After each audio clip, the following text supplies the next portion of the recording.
of this report. This is the first time we're doing this top 100 brand report amongst the Asian Australians in Australia.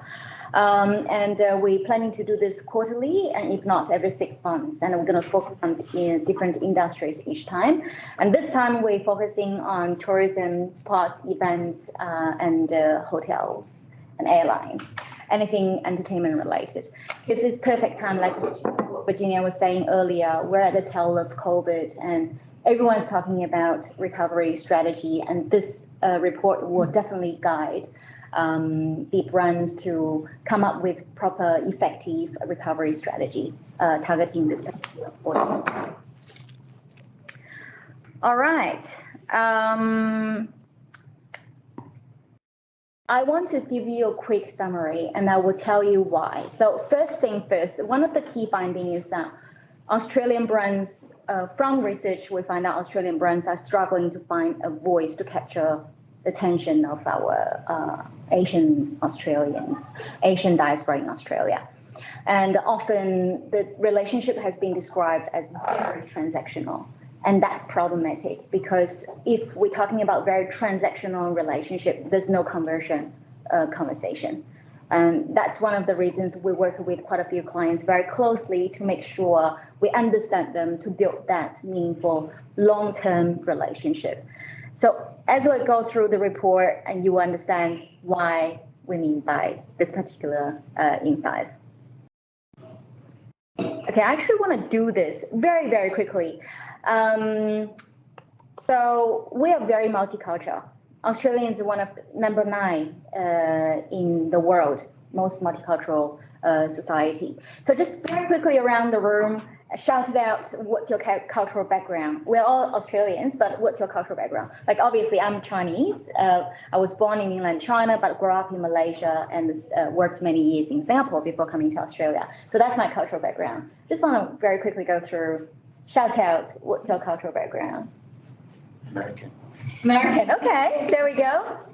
New Zealand father, but I guess Scottish, Welsh cultural background. Excellent. British, Northern Ireland. Okay, there we go.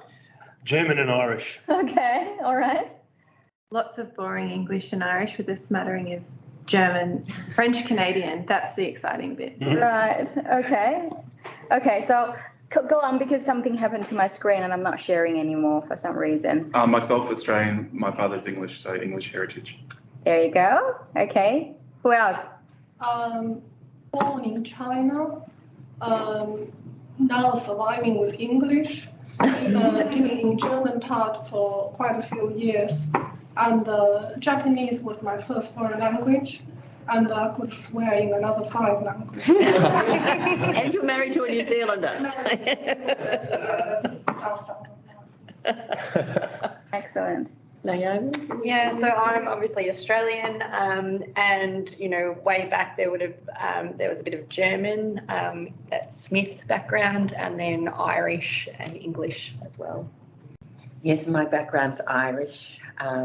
Second generation, my father's grandfather, father's father. English and Italian. Oh, very good.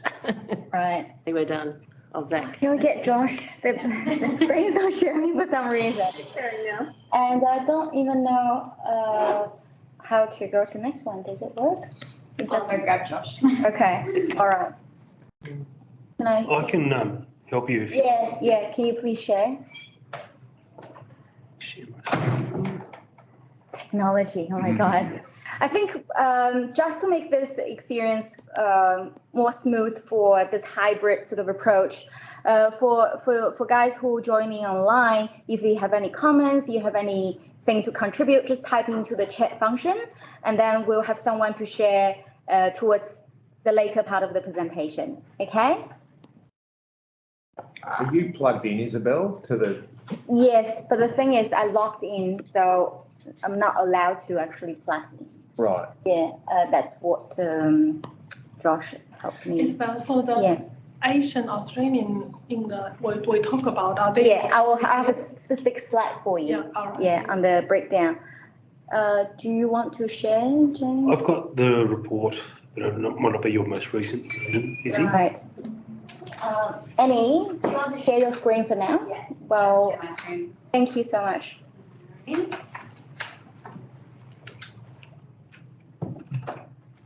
Oh, it's working now. Oh, you got Oh. It's been just New president.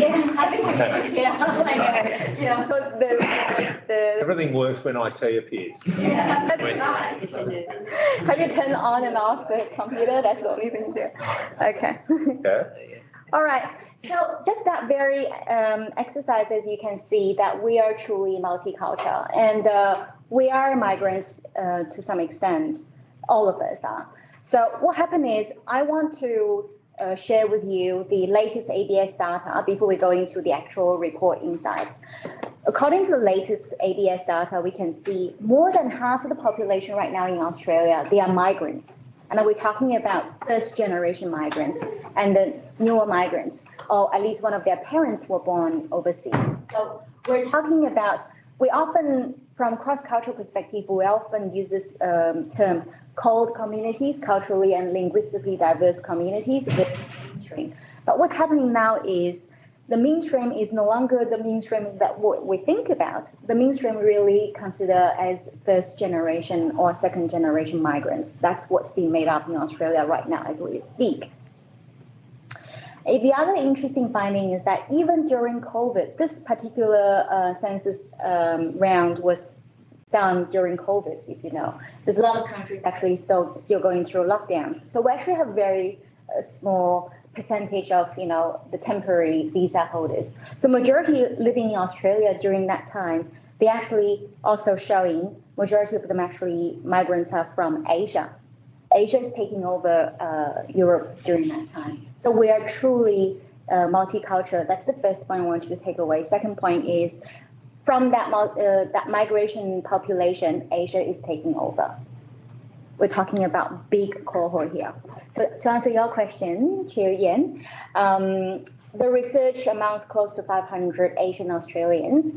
We did this research during May, June, and some of them actually still stuck overseas. They haven't get a chance to come back to Australia, but they're all Australians. What's so interesting is that the majority of the 500 Asian participants that we interviewed, they are 75. They are newer migrants. They've been in Australia less than 10 years. The reason I want to reiterate this point is that when we think about migrants, we immediately think about 100 years ago. You know, they came here because of war, because of instability, or whatever reason, by force, not by choice. Where the newer migrants coming to Australia, they came here by choice, and they're a lot more established financially. Hello, join us. They also very exposed. And just talking from brand perspective, they're also very exposed to international brands, not just brands in Australia, but brands all around the world. So from consumer perspective, they're a lot more sophisticated than what we think they are. And the other interesting thing about the sample size is that they're more skewed to younger migrants, and they also have very specific view and aspiration or way of doing things compared to the older migrants.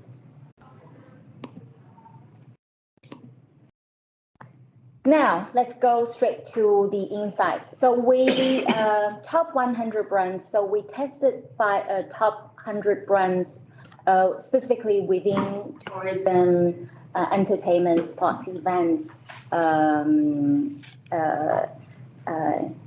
industry. And one thing that's very interesting I want you to take away is awareness doesn't necessarily mean conversion. There's something has to happen in between before we talk about that. So what we did is, and the awareness also doesn't necessarily mean likability, because a lot of these brands that they know, but they don't really understand, they don't necessarily have a relationship or feeling strongly about these brands. So what happened is the average awareness is only 19% for Australian brands in Australia, and slightly higher when it comes to non-Australian owned brands in Australia. So generally, the awareness is a bit slow.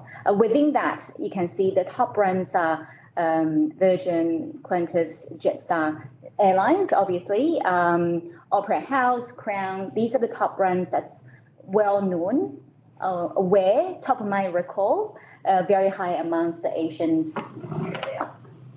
And what we also learn is a lot of the brands that the point of reference is very different for these people. They are not comparing with what we know in Australia. They're comparing with a lot of international experience of brands relationships they have from where they came from, the country of origin. So awareness might be high, but might be very, very low for some local brands. And the other thing is awareness does not translate to likability.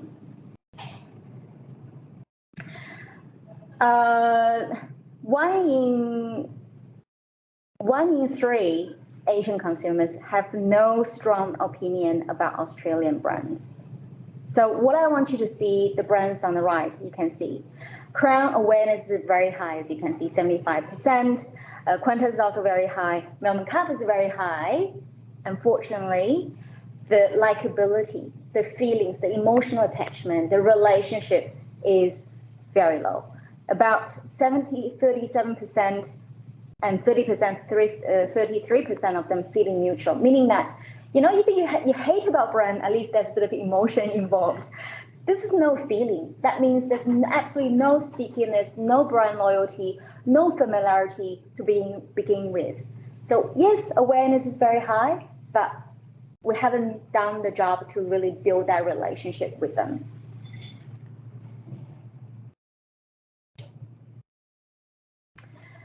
And the Asian. Sorry, do you mind if I ask a question on that previous slide? So, if you just flip back the slide the way it said, sure. Feeling neutral, 33%. What is the positive sentiment though versus the negative? Is there, because it could be 60% are positive, 30 are neutral, and only a small percentage are. Oh, we have that breaking down. The love we measure by love, like. Feeling neutral, dislike, I don't know. Okay. Yeah, so that's the category of 5. Yeah, and this is the lot higher than the love, the like, the don't know. Yeah. So feeling neutral is the majority of the people who Spectrum. Yeah, that's right. So just a quick question, is it prompted awareness or unprompted? Yeah, we have lists of brands for them to go through the questions. Are they your list of brands? Yes, that's right. Yeah. All right, so the other thing we find out is iconic is definitely important. You know, as you can see, Australian Zoo, Opera House, Victoria Market are doing very, very well in terms of awareness as well as love and like combined. And what's very commonly shared about these things is it's a very open sort of space and it's very inviting. And it also comes across as in very inclusive. So one of the insights that we share with many clients that we work with, migrants come to Australia, particularly Asian migrants come to Australia, they struggle to navigate the way of life in Australia, not just on the little day-to-day things. Generally, you know, from social system, because many of them coming from emerging economy, many of them have very different relationship with government, and many of them probably don't even understand, you know, the role of tax or, you know, service role that government plays. You know, a lot of these things they are struggling. They don't know how to navigate and they don't know how to engage. So often they feel very intimidated. The sense of afraid of doing something wrong. That sentiment is very powerful. So therefore, the responding to these sort of events and locations is a lot better because it's more inviting, it's non-intimidating, and making them feel part of it. And it's also fun. It's easily accessible for them. And the other thing is, they are feeling more comfortable that if they can go with people. So often the collective culture is very prominent for these group of people. They often do things as a group. So getting them together, attending few things, that's very important. That events that really promoting that sense of inclusiveness is very, very important. Make them feel part of it, recognizing them, feel involved.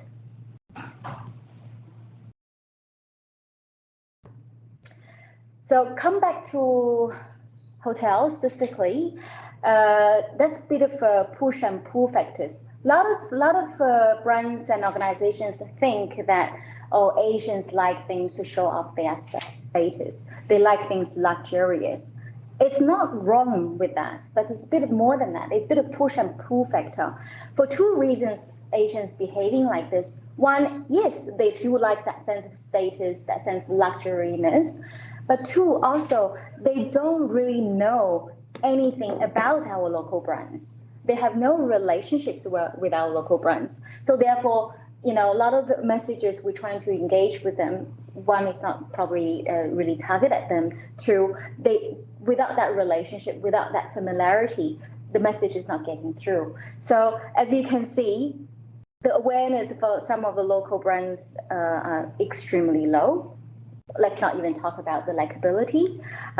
Where international brands, because they already have that knowledge and experience back in their country of origin before they come to Australia. So that relationship is a lot closer. And therefore, it's easier for them to make that decision to engage with the brand, even they are in Australia.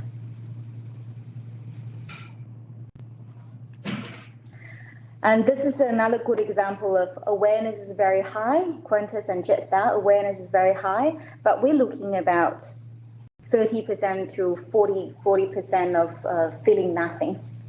A lot of these Asian Australians in Australia, they feel nothing about some of these brands, even though they heard about them. So what's really important for us is now we have done a good job making them aware of our brand. What's next step? Because let's not talk about conversion yet. Let's talk about how to really build that relationship, how to build that likability, that familiarity, because conversion will not happen if we don't do that middle part.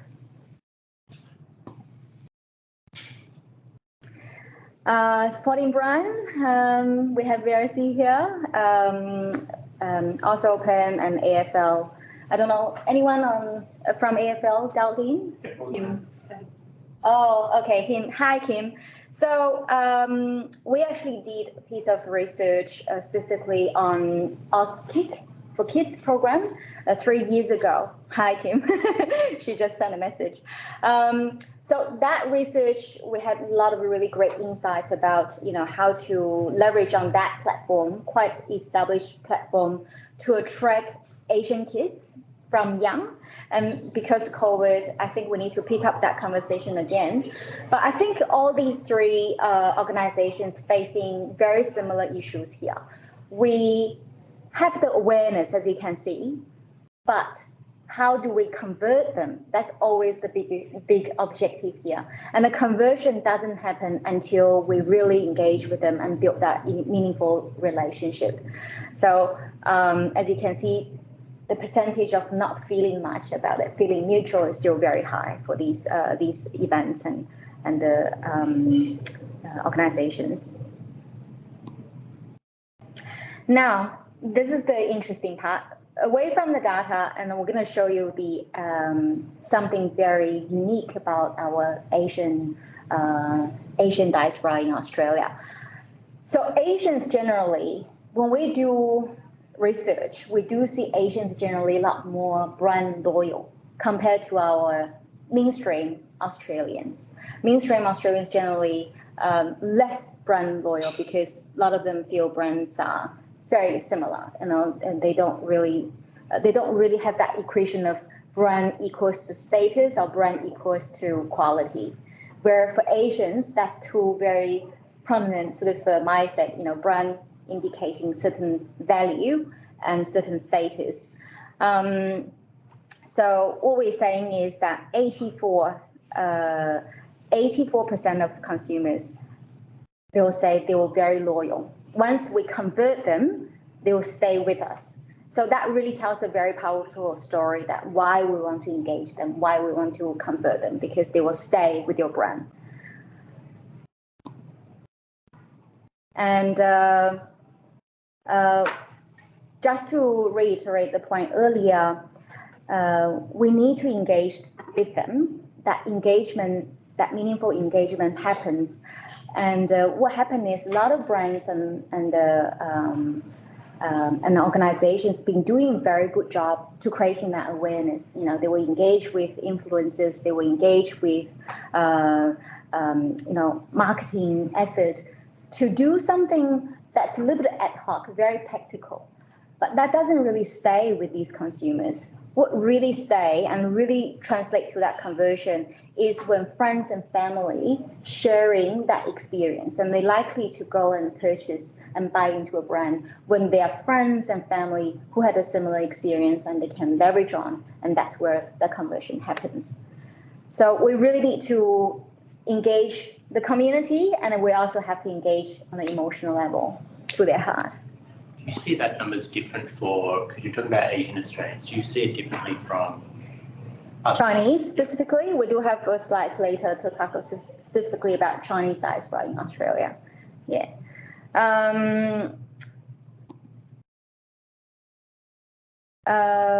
Well, look, we talked about the luxury brands. 79% of them would have purchased from brand that both premium and the exclusive. But this is what's interesting from our finding. Chinese or Asians, they're coming from a very cultural rich sort of country of origin. A lot of these cultures has hundreds and thousands of years of history. So they're actually very sophisticated in the way that they care about the story of the brand. They care about the history of the brand. That's how they feel engaged and feeling close to a brand.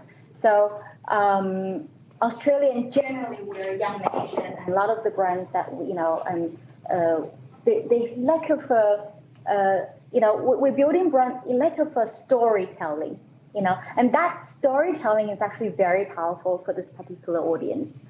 They like to know the history. They like to know how things has been progressed. And that's how they're being educated in the past. History, heritage, these things are valued to them. So that's something that, as you can see, 70% of them looking for heritage, looking for history. This is also one of the reasons, I don't know if you already know this, when they choose which country to send their kids for university education, they would always choose UK. And the US more than Australia, because they feel this country has a little bit more heritage and history.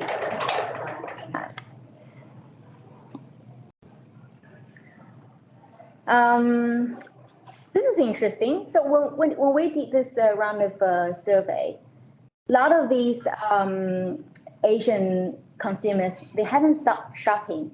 For our Australian mainstream during COVID, we're buying a lot of very essential stuff, But these guys, what they buying? They're buying luxury items still. They're buying things that's for self-care, beauty and fashion. So they haven't stopped buying things, and that's really just proving the group of people that we're talking about. They do have a very strong and powerful purchase disposable income.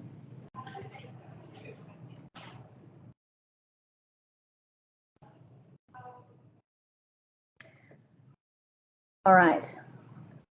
The brands that are doing well in terms of showing respect to our cohort, Asian diaspora, is extremely important. That's where how we build that meaningful engagement. As you can see, 81% of them will buy brands that respect and honor their culture and heritage. I actually call this a big cultural awakening. A lot of these Asian migrants coming to Australia, they are become a lot more aware and proud about their cultural identity, cultural background. And this is something very different compared to pre-COVID. Pre-COVID, many of these migrants trying to fit in, trying to immerse into Australian way of life. But in the recent years, particularly during COVID and post-COVID, we do see the rising of that awakening, and people, particularly this diaspora, they're looking for brands that make them feel, recognize them, make them feel respected. So that is something that we want to keep in mind. This is just some examples of that genuine connection. Okay, a lot of brands trying to do things during Chinese New Year, or now we call it Lunar New Year. Oh, that's a big thing. By the way, we're working very closely with Asian Chinatown Association, trying to figure out what's the right way to call Chinese Lunar New Year, because this year, 2022, for some reason, everyone is start calling it Lunar New Year, but there's a huge backlash because Lunar New Year is not how Chinese New Year is being called, and Chinese-speaking Chinese never call Chinese New Year Chinese New Year. They call Chinese New Year Spring Festival. Chinese New Year was given by non-Chinese-speaking people, sort of slept on, and then that become a term for Chinese New Year. But now this word become a little bit political, and it's very sensitive because 2022, there's a lot of very negative conversation around why people calling Lunar New Year, it should be Chinese New Year, because when we're trying to be inclusive, we actually excluded people who are celebrating this festival with number, as well as they are the original people celebrating this festival. So we're working on that. There's a lot of nuances we need to navigate, and it has profound implication. For example, here, latest one, Dior has launched a skirt, and that skirt is actually inspired by a very ancient design from China. And when they launched it, they didn't credit or didn't acknowledge that particular inspiration, and all the people in China are boycotting Dior, and they lost billions of dollars overnight. And this keep happening. A lot of these luxury brands, they want to engage with our Chinese or Asian audiences, but often they haven't done it properly, and therefore really have really bad impact and reputation. And here we're going to talk a little bit about Daigou. I'm sure everyone quite familiar with this term Daigou. Yeah, the Asian concierge, they are the one buying baby powders. But they're doing more than that. It's actually multi-billion dollar industry. It rise really in 2008 and fall in 2020, just 2 years ago, right before COVID hit, for many reasons, because a lot of these brands are putting their brands directly in Chinese platforms like, Taobao or a few others. And also there's a lot more text that's put on Daigou. So this whole industry is now almost transferred, become more of a gatekeeper or a bit of an educator for a lot of the brands here. The only brand I would say still working very closely with Daigou in Australia would be A2. They are the only brand right now doing that.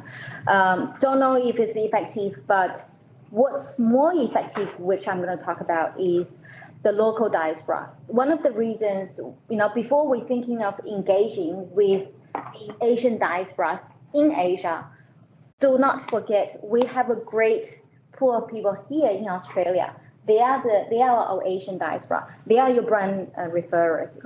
They are your brand advocates.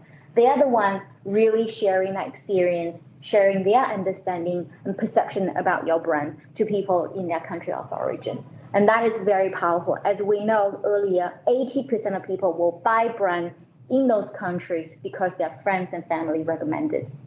So what we're saying here, yes, Daigou is no longer here, but let's forget about that and think about how do we better engage with the diaspora in Australia, because they are your unpaid advocates and brand referrers.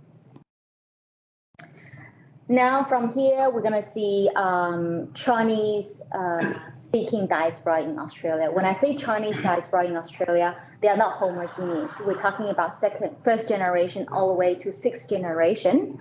They've been here for over 200 years. And we're also talking about Chinese from Singapore, Vietnam, Cambodia, mainland China, Taiwan, Hong Kong, these places. So they are quite diverse, also divided at the moment. So we do have to navigate that a little bit carefully. As you can see, once again, according to ABS data, England still, by country, England still probably one of the highest migration migration country, where now India is second.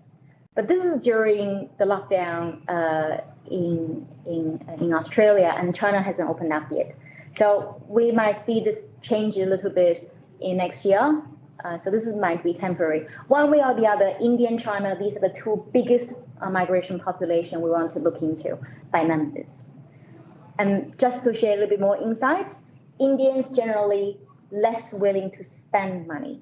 And Asian, Chinese diaspora, they have a lot higher disposable income, and they are really good at spending money, and particularly in the luxury sector. That's the difference between Indian and Chinese. And the other differences is Indian, obviously they're coming from a Commonwealth country system, so they can immerse into Australia way of life a lot quicker. They're speaking fantastic English. So the experience they're having is completely different from the Chinese diaspora, Chinese migrants in Australia. So that's also very different.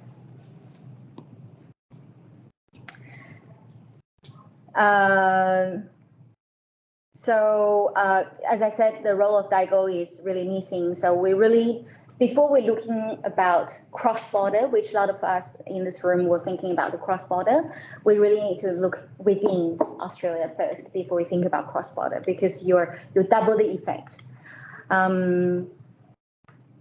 This is something that 83% of them will buy brands that recommended by their friends and family, as you can see. 70%. And 70% of them will listen to these people in Australia to decide which brand, which product to buy. This answers some of the questions that I had from a lot of government organizations.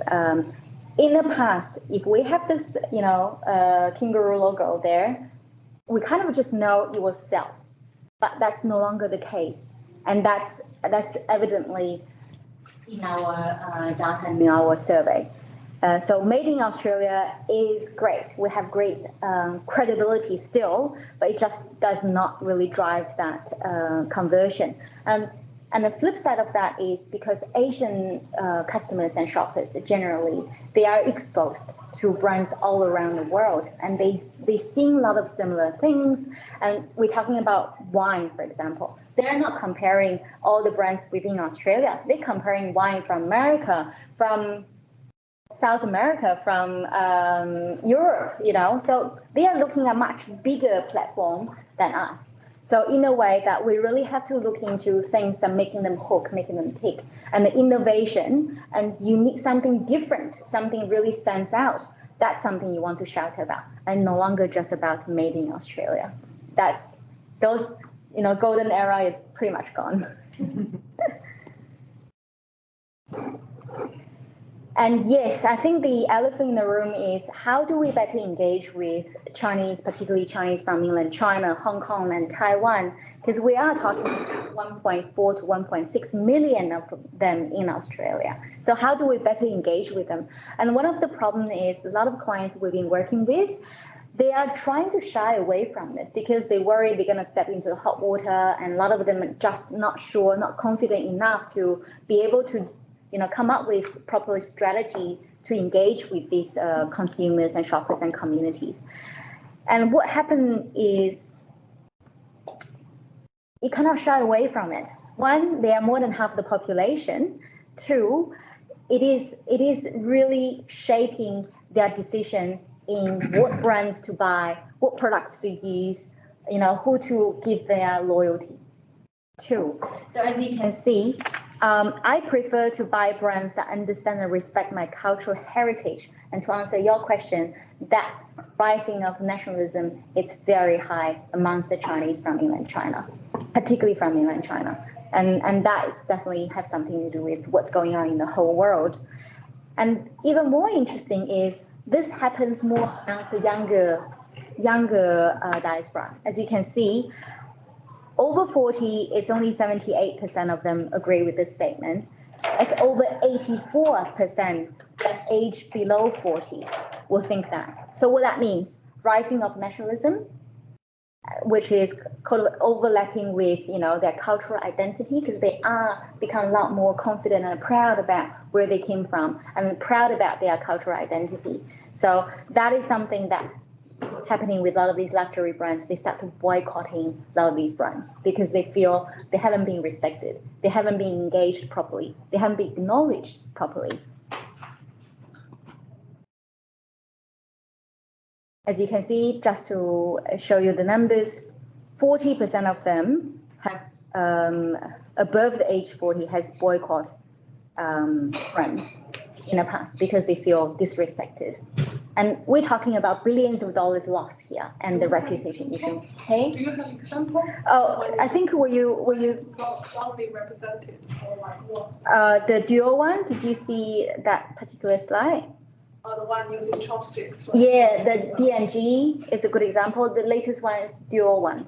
The dual came up with a skirt, and that's actually from China thousands of years ago. Yeah. Yeah, and they claim they get the inspiration from somewhere else, and Chinese consumers just literally boycotted the brand. Yeah. So we have to be careful. First thing, we cannot shy away from it. They are important. They are absolutely great opportunity here, and we just need to engage with them in the right way. Do you feel the room is a bit stuffy? Yeah. Yeah. Shall we do that? Like, I feel like just a bit humid, right? Stuffy? Yeah. Yeah. Thank you so much. All right. Now, so if we want to talk about engaging with them in a more meaningful way, we need to make them feel their values, their contribution is recognized, and then making sure that we respect their culture and their identity, and also in a conjunction of very strong digital presence. That is something very, very important. The Vicinity is one of our key clients, and they have no idea about Little Red Book. Okay, they have, and Kmart as well. A lot of these platforms actually talking about their brands, but they have no idea how it's being talked about and how it's being presented because they have no understanding and no presence. So these things are important because these particular diaspora, they're very strong and advanced in the digital world. So the combination of building that very strong, meaningful engagement from a community level, as well as that on a mass grassroots level, that digital presence, they are both very, very important. So now, just a very quick study. We have Naomi here, and James, you're new, but I think, probably been told. So we recently did a huge event in partnering with VRC, as well as Maya, as well as Chinese Museum. So just to give you a bit of insight around how this was done. So we did a big round of study for VRC, and one of the key insights we found out is a lot of our target Chinese high net worth customers, they want to be part of these festivals and racing events, but they don't know how to put an outfit together. They feel extremely intimidated, and because they're high net worth, they also wouldn't, feel good to ask about how to do things. They feel they will lose their face. They feel they're not authority in this aspects, and there's many different barriers for them to be part of this. And one of the key objectives is to convert them and building that stickiness and helping them to be part of this event and broadly speaking part of Australian culture. So what we did was we start with history sharing, that history, that heritage engagement. So we started in Chinese Museum, and the CEO of the Chinese Museum actually shared with everyone about the history of racing, and Naomi actually shared how to dress from head to toe. And then in the afternoon, we took these high net worth Chinese to Maya, did a whole outfit thing. Yeah, personal shopping. in Maya, and they managed to get the outfit put together. And then next weekend, what we did is we went to the first race of the year, and we first took them to the stable to get up close with the horses, and then we had a lunch, and some of them start socializing and start betting as well. So it was really good experience, helping them to not just, be outsider looking in, but really part of that event. And this is a great example of how to activate insights and having a strategy and doing activation properly to engage with our Asian diaspora. Well, with the stuffy room, I'm going to share a video. Hopefully that will bring some energy back. Yeah.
All right.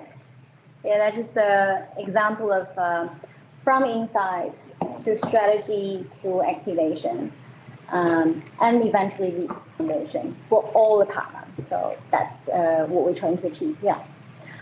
All right. So that's the presentation. That's the report. Obviously, I've given you very high-level insights, and I'm giving the time restricted time. I think we start the panel discussion because it will be really good to have Claire to have a rich point of view, because Claire is definitely the expert in reputation and stakeholder management, and Rich obviously has very rich experience in marketing and activation. So, is Claire? Yeah. All right. But before, we're just waiting for Claire to come back. And do you guys have any questions around the report, around the insights, or any comments? Anything surprise you, or anything make you feel a little bit shocked? Well, look, I just have 2 points to make, if I might. I like your point on Asian, especially Chinese, being brand loyal.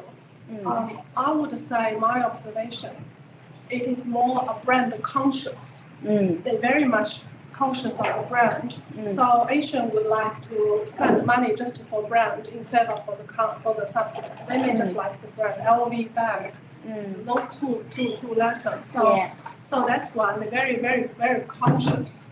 I'm not sure how loyal. I think they can be persuaded, as you said, from word of mouth from other channels. The other thing is the rapidly rising of China's nationalism. Obviously, is a worry for everyone, including for Chinese. But as far as consumer or brand is concerned, I'm not too worried. I feel Chinese, put in a nice way, can be very practical in being nationalism and also pick good brand. So like recently when Apple 14 Pro was launched in China.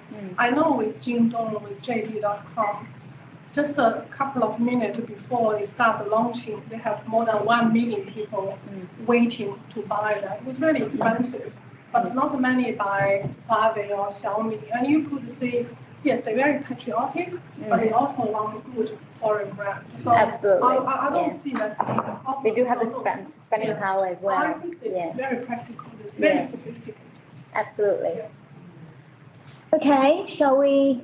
Yeah, let's, if I can ask my panellists just to move over to the chairs and we'll fire off some questions. Let's just want to do it here. Like, What do you reckon? Yeah, I think if Just- everyone's comfortable, we can let's do it just here, yeah. I can put my camera on so people can. So first of all, I want to thank Izzy so much for a very insightful presentation. Hopefully you've all taken something useful away from that. A lot of thought-provoking questions emerging from me. I guess the first one I'll put to Izzy, Claire and Richard is, obviously, you know, the report showed that today's Asian consumer is highly complex and able to see through a veneer of things that aren't generally culturally influenced and that genuine understanding. Do you think Australian brands are mindful of that, and are they almost scared of that? Is it sort of something like they're putting in the too hard basket in terms of chasing more market share amongst the Asian diaspora here in Australia? Yeah. Rich, what are your thoughts on that? Do you want to go first? Yeah, I think that's a really great question. Like I said earlier, many of the brands understand the importance of engaging with our Asian diasporas. But the only problem is don't know how, or the way that we're doing can be very transactional or very tactical. You know, it doesn't really necessarily creating a very longer sort of effect. And I think Insight is definitely a great starting point because that's where we really truly understand their pain points, their way of doing things, their customer journey, customer experience. From that insight, then we can design appropriate strategy, might be for marketing, might be for activation, communication. So I think, you know, Insight is a good leading point, a starting point.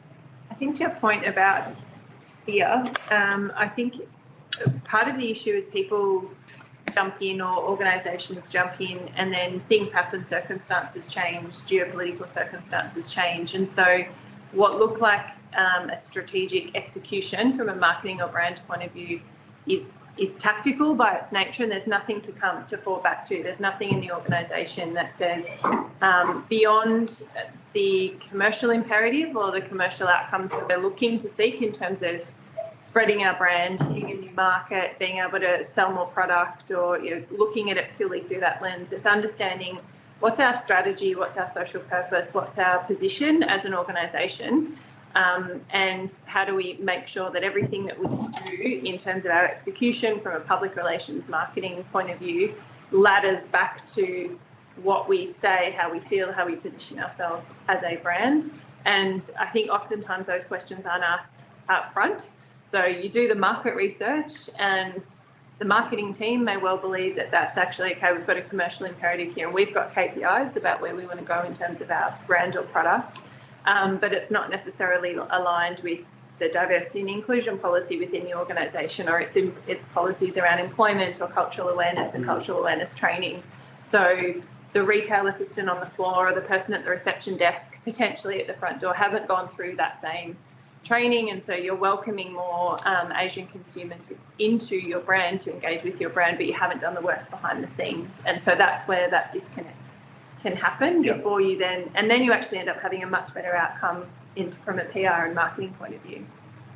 Yeah, and I think COVID certainly, disrupted everything. I think a lot of brands were starting to get on a good journey with the way in which they were trying to engage with the Asian consumer. But I think COVID certainly shut that down. A lot of brands went, that's going to be too hard, especially in this climate. I'm not going to do that anymore. I'm just going to focus on fishing where the fish are, and I know that audience and how to reach them. I think we're seeing that starting to change now again. I think, though, there's a lot of brands, to your point, Izzy, around transactional. Like, it's like just rubber stamping it. It's like, I'm just going to reskin what I'm doing on Western channels and put that on WeChat or put that on Red and just try and do the same thing. But what they end up putting on has no relevance, has no authenticity with the end user. And it's sort of like, well, I'm doing it, so I'm marketing to the Asian community, even though what they're actually doing is probably the opposite. And there's a lot of agencies out there scouting for that work, and they're doing it cheap. Like, they're really pushing hard to get brands to come on the journey, but they're doing it really cheaply, and I don't think they're doing it effectively. And I think that's an issue. And then there's also the issue, I suppose, of brands just wanting to say they're doing it, even though they're not really investing any time or energy into it, which means their engagement isn't authentic. It's not meaningful in the way they're connecting with the audience. So it's just sort of a little bit of spray and pray. So I agree with Claire. It's got to be a holistic approach through the line that then makes it work better. We also heard in the report that Asians have a strong preference for brands that are premium and exclusive. Does that mean that Australian brands, really, if you're not in that space, forget it? Or are there ways of offering premium exclusive avenues of engagement for the Asian consumers locally? Is it? Yeah, I think that's a really good question. I think it comes back to your comment as well. Again, I want to reiterate the dynamic, the push and pull dynamic. From our insights, we know, yes, Chinese or Australian Asians in general, they are very brand conscious. They are also very brand loyal. That's based on our tracking. But this consciousness is, like you said, they can be quite practical as well, because a lot of these consumers, they don't know any of the local brands. So therefore, there's no push factor from them, Like, for example, when we do big research for Vicinity DFO, within DFO, you have international luxury, middle-level luxury brands, and you attract a lot of these Asian shoppers there. But a lot of really, really great Australian brands like Victory or Seed or some of these very nice, quite premium Aussie brands, very low traffic from Asian shoppers. Reason simply being, it's not because they don't think these products are good, because they don't know the brand. They don't have that familiarity. So therefore, we're losing all these opportunity to engage with them. And same happening to a lot of these local hotel brands. They just simply don't know. So it's not in their decision-making, portfolio. So in a way, it's not top of their mind, and therefore, yes, I go back to something I'm familiar with, and let's not go to something I don't know. And just on the experience part of things, you don't have to be a luxury brand to create a luxury experience. The engagement happening is, if it's authentic, if it's genuine, if it's meaningful to them, that itself will build that relationship. You don't have to be luxury. The experience can be very luxury. Yeah, I think Australian brands have become quite complacent, and I think the tourism industry is constantly grappling with this idea of how do we push into new markets, and Melbourne's a great example of we've rested on our laurels about being this great cultural icon and the coffee culture, and then you go to New York or London or even go to what's happening in Tasmania or Brisbane at the moment, and suddenly you realise that there's people nipping at your heels. You've got to innovate, you've got to think differently, and to underestimate the sophistication, I think, of an Asian consumer who potentially has been educated internationally, has well travelled, has been exposed to a number of international brands. You can't be complacent in terms of how you relate, or to your point around just relying on the Australian made as being a symbol of quality, for example. I'd just like to ask a question where the clean green fits in with this, because I know there is a bit of a change now. We used to be able to rest on that clean green laws. So to speak. It's interesting you ask this question, because we did cover that in our DFO study. I can't give you too much away, but one thing is Asians are become more and more aware about sustainability, but in terms of their purchase behavior has not been directly translated into that. So they are aware, but when it comes to buying things, it's not still showing. Yeah, so still a bit way to go, but like all the Australians, I think, All right, we recently had the AFL Grand Final here in I think Rich has... Oh, sorry.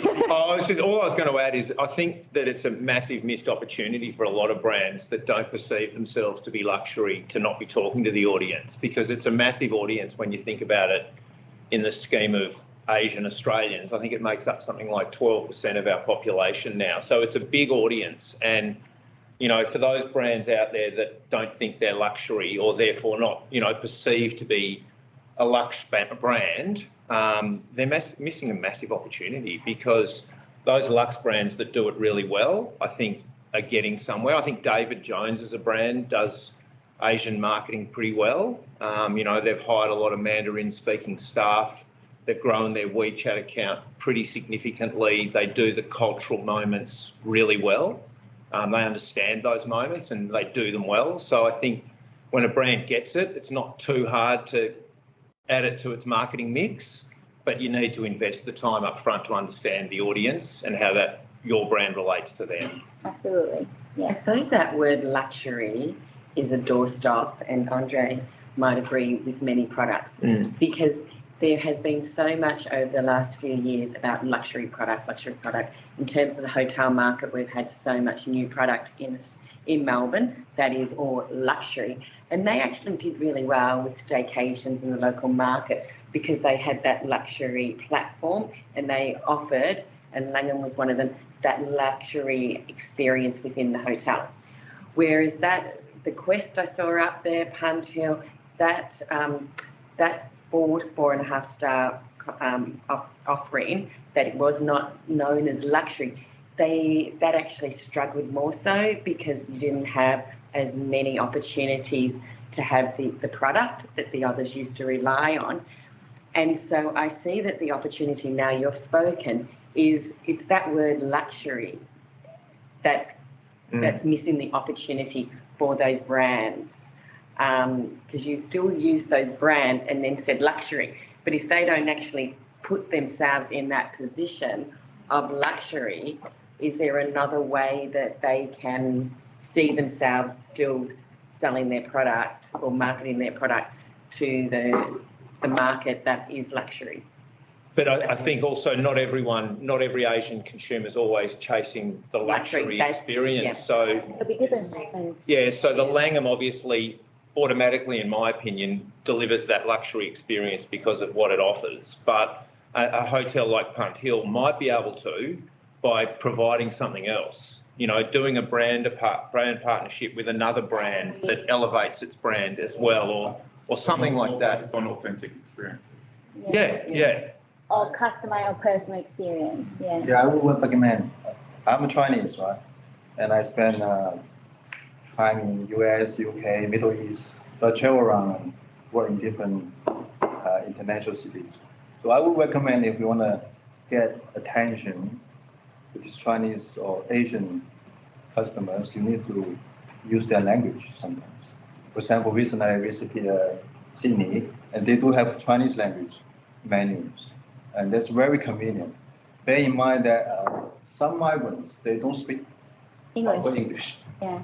Especially Albany people. They don't really understand that much English. Maybe thank you, good morning, the simple ones. The longer sentence, they not be able to understand. But they represent a certain portion of the consumers that they're willing to spend money. So language is a very key consideration when you do marketing. If you use Chinese social media like the web, WeChat, and a couple of and Weibo, that's just like a Chinese version of Facebook in China. Those are very authoritative Chinese social media platforms you can type into, and I strongly recommend that you hire somebody who can speak Chinese or Hindi to promote their brand in their social media. It has a lot of, it's more efficient. That's my observation. Yeah, it ties into my final question for the panel, and that is, we heard in the report again that those brands that really look to ingrain honour and respect are the ones that will have that reciprocated with the Asian diaspora community. What might a modern honour and respect playbook look like for local brands wanting to get this right? I'll start with the insights. That little video that I showed earlier, I think that's a good example. We have insights around these high net worth people They want to network, they want to socialize, they don't want to look like a fool in front of other high level sort of people. They want to be there to be seen as part of the something rather than, separated, and the sense of the intimidation of, what to dress. So making them feel special, making them feel respected, making them feel recognized is very important. That experience is very important. Like we took them to Maya, having them to put them together. Just for your information, less than 2 hours, they spent $10,000 in Maya. That's how much of purchase power that we're talking about. So that genuine thing that Rich is talking about, it's very important. They're very sophisticated. They can feel it. They can get it.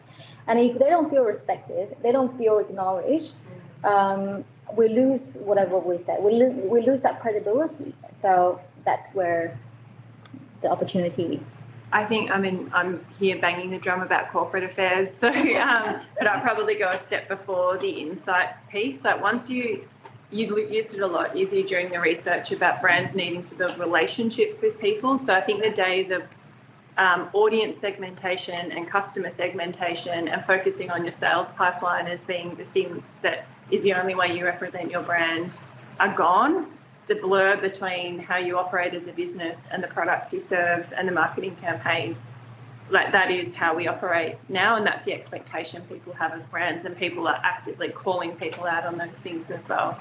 Yeah. So I think once you embark on a sense that you do want to build a really authentic, build that brand trust, build that loyalty, that's up the chain. That's about your focus around diversity and inclusion, what your policies are in that space. That's about genuinely committing to making your workplace a culturally safe place as well. That means that the people engaging the interface with your customers, whether it's your call centre or it's people on reception or it's a sales assistants helping people as they walk through, or the tourism operator, that they understand the language and not just foreign languages and not just Chinese language, but literally how you engage, how you politely engage with someone, salutation you use as well.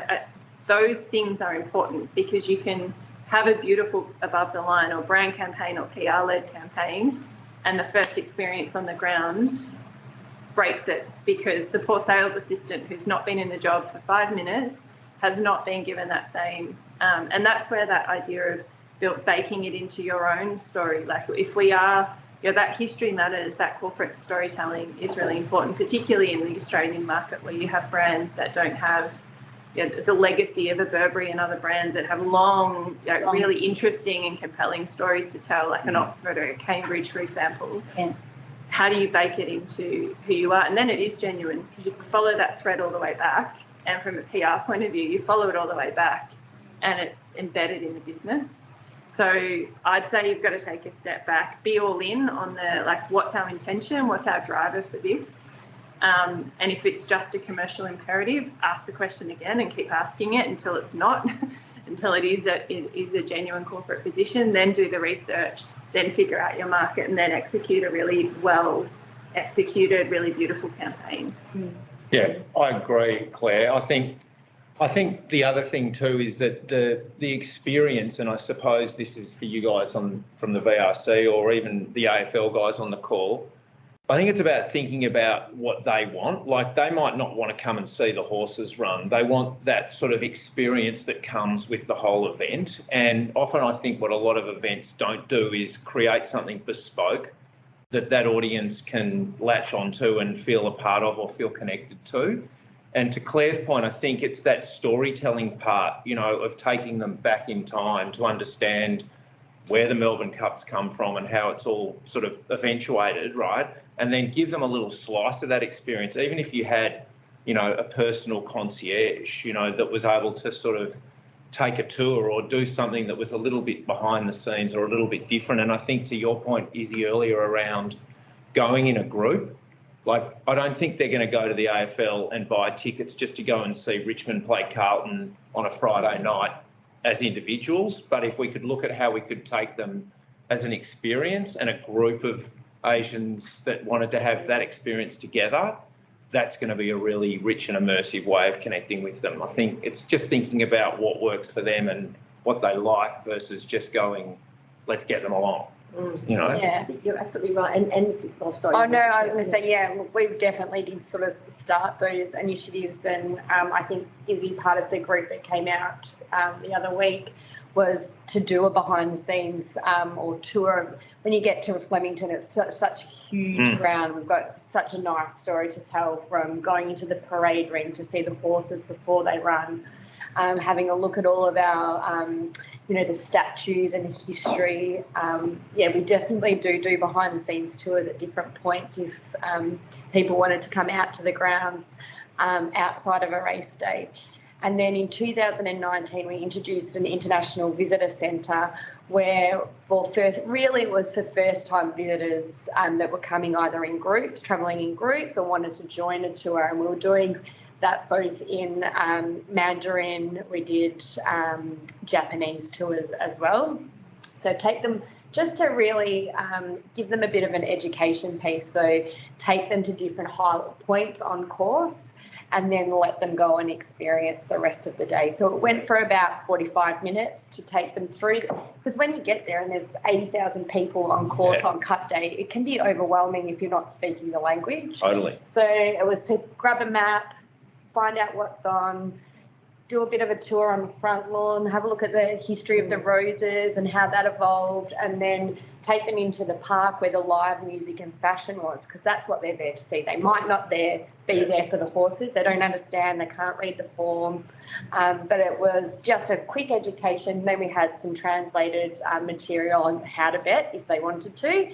And then obviously the guided tours as well. So we haven't done the International Visitor Centre this year just because of where we are in market with where internationals will probably be quite low this year. We're hoping that New Zealand will keep our international numbers high and they don't need the education that the Asian market needs.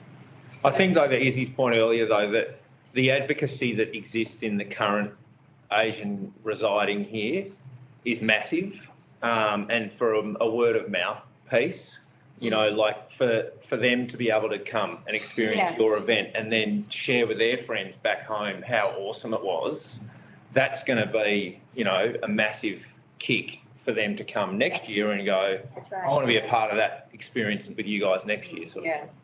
And I think literacy is very important. I was just going to say, Claire had two keywords for me. One was safe platforms, safe for engagement, and the other is actually creating that platform too. They've got to feel welcomed and safe, and that what you're doing, sounds perfect. So we're certainly experiencing that with a couple of our groups who are really starting to take off now because of that.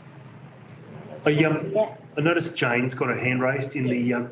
Jane, can I throw to you for a question for our panellists? Thank you, James. My internet not quite clear, so I just use voice to make sure you can hear clearly. So really insightful to receive those feedbacks from the brand and the major players for the tourism events. I just want to share with our recent experience from our City Melbourne WeChat account and the city, actually the city started thriving and more visitors coming back.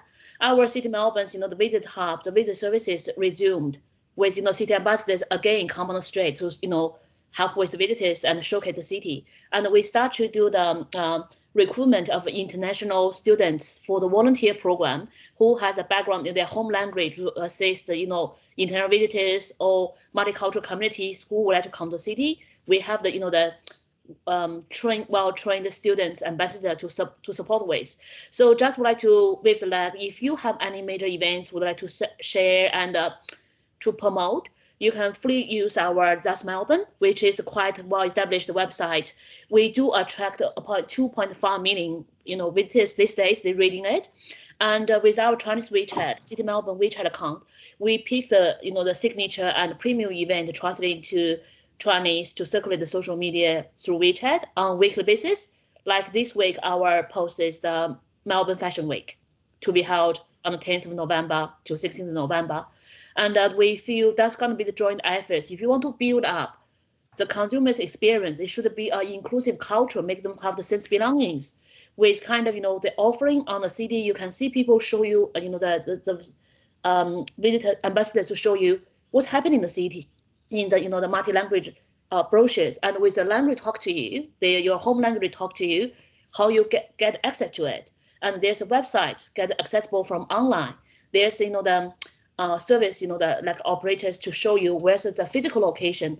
We think that's going to be the long-term process. Have to be a joint efforts, to share the information and messages, make the international consumers, multicultural, diaspora communities feel sense of like the belongings. That's something offered to them, and got the free access or accessible to reach that.